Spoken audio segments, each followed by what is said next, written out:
शिकारी, तुम मुझे मत मारो। मैंने तुम्हारा क्या बिगाड़ा है? चिड़िया, मुझे तुम्हें मारने और पकड़ने का कोई शौक नहीं। ये सब कुछ मैं अपने पापी पेट के लिए करता हूँ। यदि मैं ये कार्य नहीं करूँगा तो खाऊंगा क्या? शिकारी की यह बात सुन चिड़िया उसकी मजबूरी को समझ जाती है। हे शिकारी, तुम मुझे मत बेचो। तुम मेरा इलाज कर अपने साथ रखो। मैं तुम्हारी किस्मत को बदल दूंगी। ठीक है चिड़िया, मैं तुम्हें नहीं बेचूंगा, लेकिन क्या सच में तुम मेरी किस्मत को बदल सकती हो? हाँ हाँ शिकारी, मैं एकदम उचित कह रही हूँ। मेरी बात का विश्वास करो। ठीक है चिड़िया, तो फिर चलो मेरे साथ मेरे घर। फिर शिकारी उस चिड़िया को भी अपने साथ लेकर चला जाता है।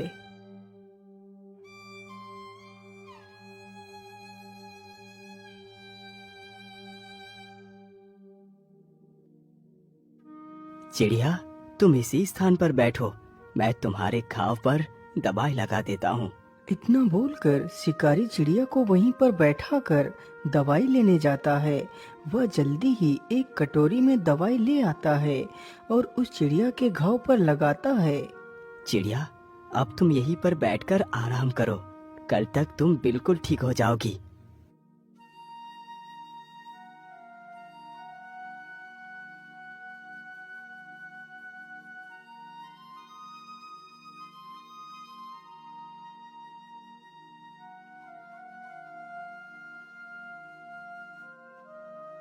अरे वाह चिड़िया, तुम तो एकदम ठीक हो गई। अच्छा, अब तुम यही घर में रुको, मैं शिकार के लिए जा रहा हूँ। अरे नहीं नहीं शिकारी, अब तुम शिकार नहीं करोगे। लेकिन चिड़िया, यदि मैं शिकार नहीं करूँगा तो पैसे कहाँ से आएंगे? तुम शायद भूल गए कि मैंने तुमसे कहा था कि मैं तुम्हारी किस्मत को बदल दूंगी। हाँ हाँ, मुझे याद है, लेकिन तुम करोगी क्या? शिकारी, तुम जाओ और बाजार से ऊन खरीद कर ले आओ। लेकिन चिड़िया, मेरे पास तो 1 रुपया है, इससे कितनी ऊन मिलेगी? अरे 1 रुपए में जितने भी ऊन मिले तुम बस ले आओ। अच्छा ठीक है चिड़िया, मैं ऊन लेने के लिए जा रहा हूँ। इतना बोलकर शिकारी वहां से चला जाता है। कुछ समय गुजरने के बाद वह ऊन के 4 गोले लेकर आ जाता है। चिड़िया ये लो, मैं ऊन ले आया हूँ। ठीक है, तुम इस ऊन को यहीं पर रख दो। मैं रात को इस ऊन का उपयोग करूंगी।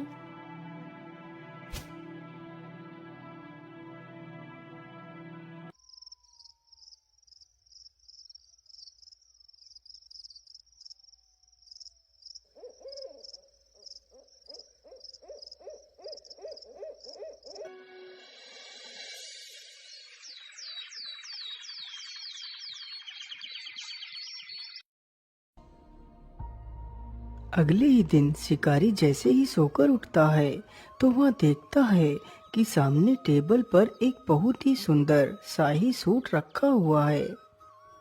अरे, ये इतना सुंदर शाही सूट किसका हो सकता है, जबकि यहाँ तो कोई नहीं। अरे चिड़िया, ये शाही सूट कौन लेकर आया? अरे शिकारी, तुम ज्यादा अचंभित मत हो। ये सूट मैंने ही बनाया है। क्या ये सूट तुमने बनाया है? मुझे तुम्हारी बातों पर विश्वास नहीं हो रहा। तुम मेरी बात का विश्वास करो, ये मैंने ही बनाया है। अब तुम इस सूट को लेकर बाजार में बेच आओ। इतना सुनकर शिकारी उस शाही सूट को लेकर बाजार की ओर चल देता है, लेकिन उसके मन में काफी सारे सवाल चल रहे थे। आखिर ऐसा कैसे हो सकता है? भला एक चिड़िया इतना सुंदर सूट कैसे बना सकती है? मुझे तो लगता है ये कोई साधारण चिड़िया नहीं हो सकती। इसका पता तो मुझे लगाना ही होगा। ये सारी बातें सोचते सोचते शिकारी बाजार को पहुंच जाता है और एक स्थान पर उस शाही सूट को अपने कंधों पर डालकर खड़ा हो जाता है। सूट ले लो, सूट ले लो, शाही सूट ले लो। ऐसा शाही सूट आपने कभी नहीं देखा होगा। शिकारी की यह बात सुन उसके पास काफी सारे लोग इकट्ठे हो जाते हैं। अरे वाह, वाकई ये सूट तो कितना सुंदर है। मैंने आज तक इतना सुंदर सूट नहीं देखा। अरे भाई, इस सूट की क्या कीमत मांग रहे हो? अरे भाई, ये सूट 20 मोहरों का है। अरे भैया, मैं 20 मोहरे तो नहीं दे पाऊंगा, लेकिन हाँ, इसके लिए मैं 5 मोहरे अवश्य दे सकता हूँ। तभी वहाँ पर राजा का मंत्री आ जाता है। अरे वाह, यह शाही सूट तो कितना आकर्षक है। मैंने आज तक ऐसा शाही सूट नहीं देखा। यदि मैं ये सूट राजा को दूंगा तो राजा बहुत प्रसन्न होंगे। अरे भाई, तुम इस सूट की क्या कीमत मांग रहे हो? भैया, इस सूट की कीमत मैंने 20 मोहरे रखी है। ठीक है, ये लो 20 मोहरे और ये सूट मुझे दे दो। शिकारी जल्दी ही उन 20 मोहरों को लेकर उस शाही सूट को उसे दे देता है। अरे वाह, एक सूट तो 20 मोहरे का बिका। 20 मोहरे तो कमाने में मुझे वर्षों लग जाते। मैं ऐसा करता हूँ, फिर से ऊन खरीद कर ले चलता हूँ। आज तो मैं पता लगा कर ही रहूंगा इस चिड़िया का सच क्या है। अरे चिड़िया, तुमने तो कमाल ही कर दिया। तुम्हारे द्वारा बनाया गया सूट 20 मोहरों में बिका है। मैं और भी ऊन खरीद कर लाया हूँ। जैसे ही आधी रात गुजरती है तो वह शिकारी झूठ मूठ सोने का नाटक करता है।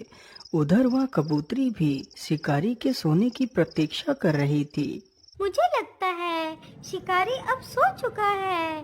चलो अब मैं अपने वास्तविक रूप में आ जाती हूँ।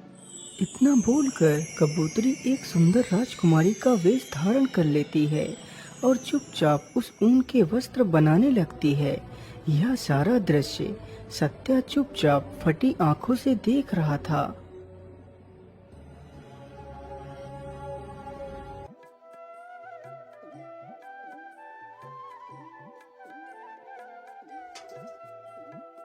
अगली सुबह राजकुमारी वापस से अपने उसी कबूतरी वेश में आ गई थी। अरे वाह कबूतरी, आज तो तुमने और भी ज्यादा सुंदर वस्त्र बनाए हैं। लेकिन इतनी सुंदर वस्त्र बनाना किसी आम पक्षी के बस की बात नहीं। आखिर कौन हो तुम जो इस कबूतरी के वेश में रह रही हो? मैं तुम्हारी वास्तविकता को जान गया हूँ। बताओ, तुम कौन हो? सत्या, मैं कोई कबूतरी नहीं हूँ। मैं कल्पराज की राजकुमारी कल्पना हूँ। यह बात कई वर्ष पहले की है। मेरे पिता राजा वीर प्रताप को कोई भी संतान नहीं थी। लेकिन महारानी जी, मैं ऐसा नहीं कर सकता। चाहे मेरी कोई संतान हो या ना हो, यदि ईश्वर मुझे निस्संतान ही रखना चाहते हैं तो ये ही सही। लेकिन मैं दूसरा विवाह नहीं करूँगा। लेकिन महाराज, क्या आप अपने वंश को अपने तक ही सीमित रखना चाहते हैं? क्या आप नहीं चाहते कि आपका वंश आगे बढ़े? आखिर आपके बाद आपके राज्य को कौन संभालेगा? लेकिन महारानी जी, इसके लिए हम कोई ना कोई उपाय अवश्य निकालेंगे। लेकिन मैं दूसरा विवाह नहीं करूँगा। हम आज ही उन पहाड़ी वाले बाबा के पास जाएंगे। मुझे पूर्ण विश्वास है कि वो हमारी मदद अवश्य करेंगे। इतना बोलकर राजा अपनी पत्नी के साथ रथ पर सवार होकर निकल पड़ता है।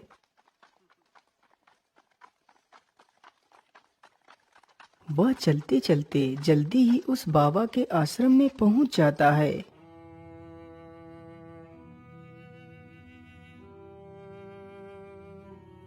बाबा, मैं बड़े ही विचित्र संकट में आकर फंस गया हूँ। समझ नहीं आ रहा क्या करूँ और क्या ना करूँ। महाराज, मैं आपकी चिंता के विषय को भली भांति समझता हूँ।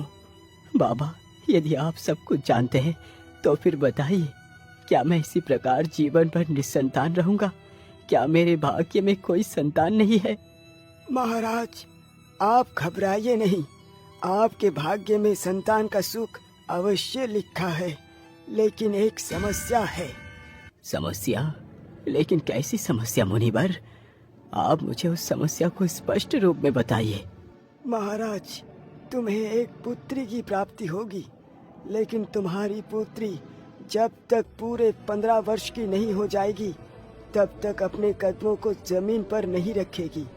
यदि तुम्हारी पुत्री ने 15 वर्ष से पूर्व अपने कदमों को जमीन पर रख दिया तो बहुत बड़ी अनहोनी हो जाएगी। कैसी अनहोनी बाबा? मैं कुछ समझा नहीं। बेटा, ये मैं तुम्हें नहीं बता सकता। बस तुम्हें अपनी पुत्री को 15 वर्ष तक जमीन पर पैर रखने से रोकना है। ठीक है बाबा, मैं आपकी बात याद रखूंगा। एक वर्ष पश्चात रानी ने एक सुंदर सी पुत्री को जन्म दिया।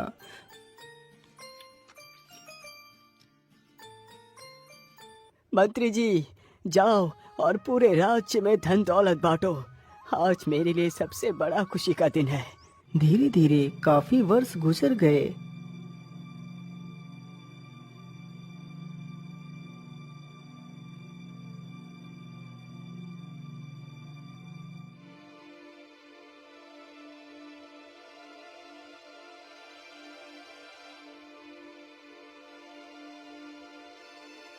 महारानी जी, आज की रात गुजरने के बाद मेरी पुत्री पूरे 15 वर्ष की हो जाएगी।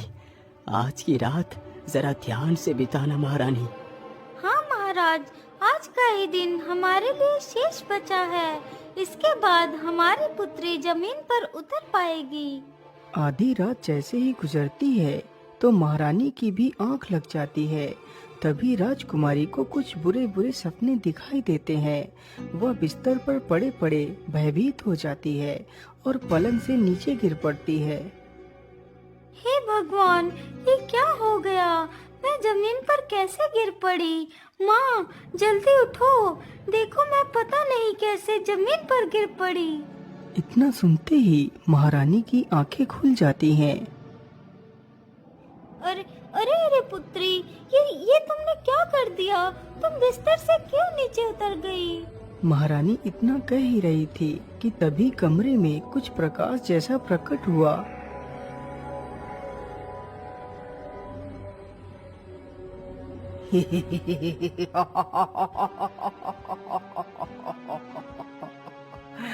महारानी जी, मैं भूखा हूँ, मुझे मांस खिलाओ, नहीं तो मैं तुम्हारी बेटी को खा जाऊंगा।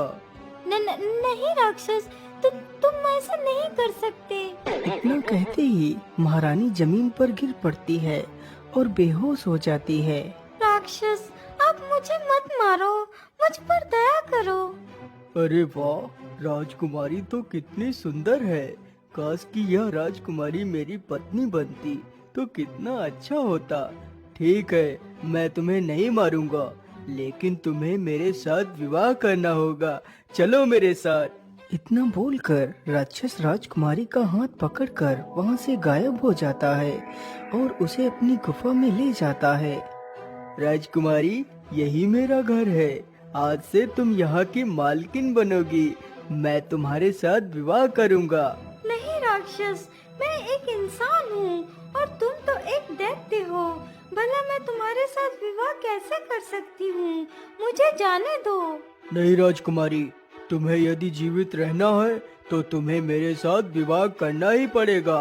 अच्छा, अब मैं अपने रिश्तेदारों को न्योता देने के लिए जा रहा हूँ, तुम यहीं पर रुकना। लेकिन हाँ, यदि मैं तुम्हें यहाँ छोड़कर चला गया तो तुम यहाँ से कहीं भी भागकर जा सकती हो। इसलिए मैं तुम्हें एक पंछी बनाकर पिंजरे में बंद कर देता हूँ। फिर राक्षस राजकुमारी को एक कबूतरी बनाकर पिंजरे में बंद कर देता है और वहाँ से चला जाता है। हे भगवान, अब मैं क्या करूँ? यहाँ से कैसे निकलूँ? मैं इस पिंजरे को खोलने की कोशिश करती हूँ, हो सकता है पिंजरा खुल जाए। कबूतरी पिंजरे को खोलने का प्रयास करती है। कुछ देर प्रयास करने के पश्चात पिंजरा खुल जाता है और वह वहाँ से उड़ जाती है। लेकिन राजकुमारी, क्या तुम अपने वास्तविक रूप को धारण कर नहीं रह सकती? शिकारी भाई, मैं अपने वास्तविक रूप में सिर्फ कुछ क्षण के लिए ही रह सकती हूँ। एक दिन में सिर्फ एक बार ही मैं अपना वास्तविक रूप ले सकती हूँ, वो भी रात के 12 बजे के बाद। क्या तुम श्राप से मुक्त नहीं हो सकती? इसका जवाब तो पहाड़ी वाले बाबा ही दे सकते हैं। तो फिर ठीक है राजकुमारी, चलो मेरे साथ पहाड़ी वाले बाबा के पास, मैं तुम्हारी रक्षा करूंगा। इतना बोलकर वह दोनों बाबा से मिलने के लिए निकल पड़ते हैं।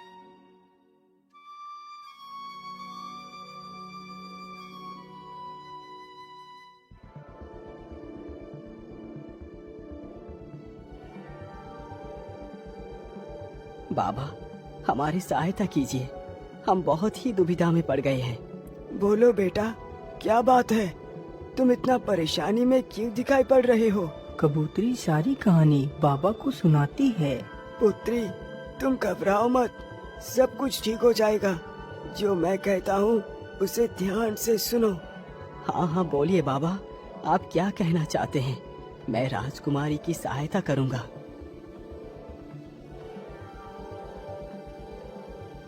राजकुमारी, तुम्हें अपने वास्तविक रूप को प्राप्त करने के लिए उस नदी में स्नान करना होगा, तभी तुम अपने पिछले जन्म के श्राप से मुक्त हो पाओगी। आज अमावस्या है, तुम्हें उस नदी में रात 12 बजे स्नान करना है। सत्या, तुम भी राजकुमारी के रक्षण के लिए साथ ही जाओगे। राजकुमारी, अब वो समय आ चुका है। सत्य, तुम जल्दी से राजकुमारी को नदी पर लेकर जाओ। बाबा की यह बात सुनकर शिकारी राजकुमारी के साथ नदी के लिए निकल पड़ता है। वह दोनों जल्दी ही नदी पर पहुंच जाते हैं। सत्या, तुम यहीं पर रुको, मैं अभी नदी से स्नान करके आती हूँ। ठीक है राजकुमारी, तुम जाओ, मैं यहीं पर तुम्हारी प्रतीक्षा करता हूँ। इतना सुनकर कबूतरी जैसे ही नदी में स्नान करने के लिए आगे बढ़ती है।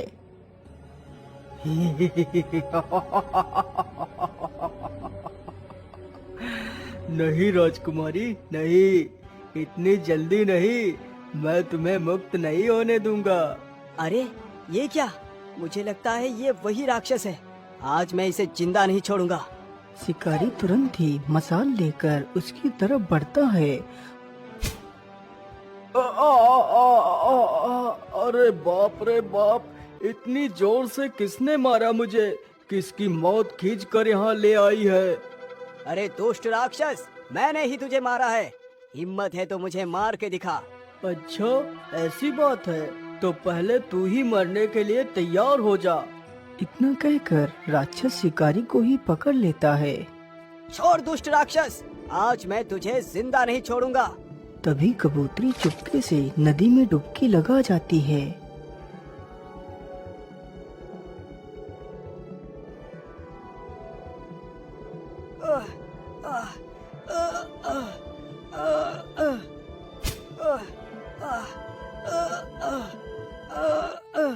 शिकारी, क्या तुम ठीक हो? तुम्हें कुछ हुआ तो नहीं? नहीं नहीं राजकुमारी, मैं बिल्कुल ठीक हूँ। शिकारी भैया, आखिर तुमने ऐसा क्यों किया? तुमने मेरे लिए अपनी जान को खतरे में क्यों डाल दिया? राजकुमारी, मैंने ये सब कुछ इसलिए किया क्योंकि मैंने अपने संपूर्ण जीवन में सिर्फ पाप कर्म ही किए हैं। आज मैंने सोचा क्यों ना मैं आपकी जान बचाकर कुछ तो अच्छा कर्म कर लूं। चलो शिकारी, तुम मेरे साथ मेरे राजमहल में चलो।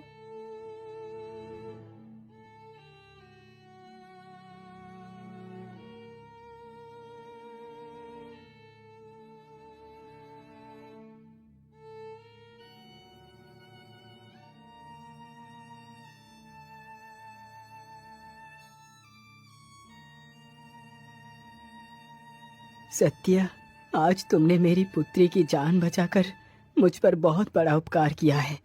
मैं तुम्हारा ये उपकार कभी नहीं चुका पाऊंगा। मंत्री जी, सत्या को एक बैलगाड़ी भरकर सोना, चांदी, हीरे, जवाहरात दे दी जाए। राजा के इस आदेश पर शिकारी को एक बैलगाड़ी भरकर सोना, चांदी, हीरे, जवाहरात देकर सम्मान पूर्वक विदा कर दिया जाता है।